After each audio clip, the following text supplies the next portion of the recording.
ماشاءاللہ میں ایک درویش کا کلام پڑھنا چاہتا ہوں۔ میں منیا نال یقین دے، میں ویکھیا اکھاں نال۔ درویش، ایک درویش کا کلام، واصف علی واصف رحمت اللہ علیہ، کتاب دا نام بھرے پڑھو لے۔ توجہ، میں منیا نال یقین دے، میں ویکھیا اکھاں نال، او دے ہاتھ کھونڈی یاسین دی، او دے گھنگر والے بال۔ میں منیا نال، ہاں میں منیا نال یقین دے، میں ویکھیا اکھاں نال، او دے ہاتھ کھونڈی یاسین دی، او دے گھنگر والے بال، او دا چارے پاسے نور ہے، او دا ہر جا عین ظہور ہے، او دا چارے پاسے نور ہے، او دا ہر جا عین ظہور ہے۔ اوہ اسا پیرا تے سر سٹیا،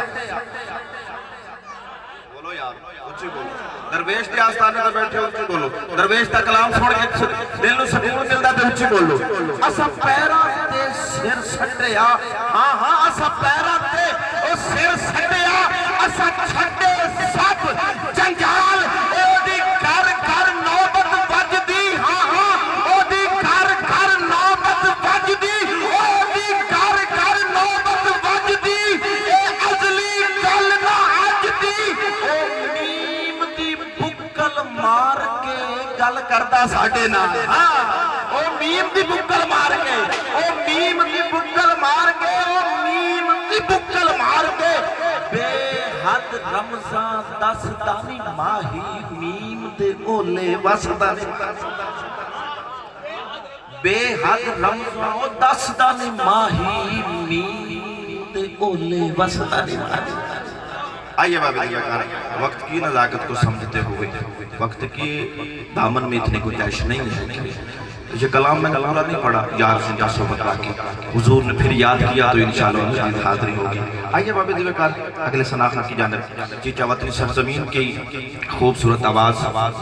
شاعر دربار رسالت، شاعر اہل بیت، حماد مصطفیٰ، حماد مرتضیٰ،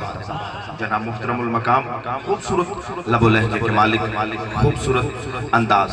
اور نام، اور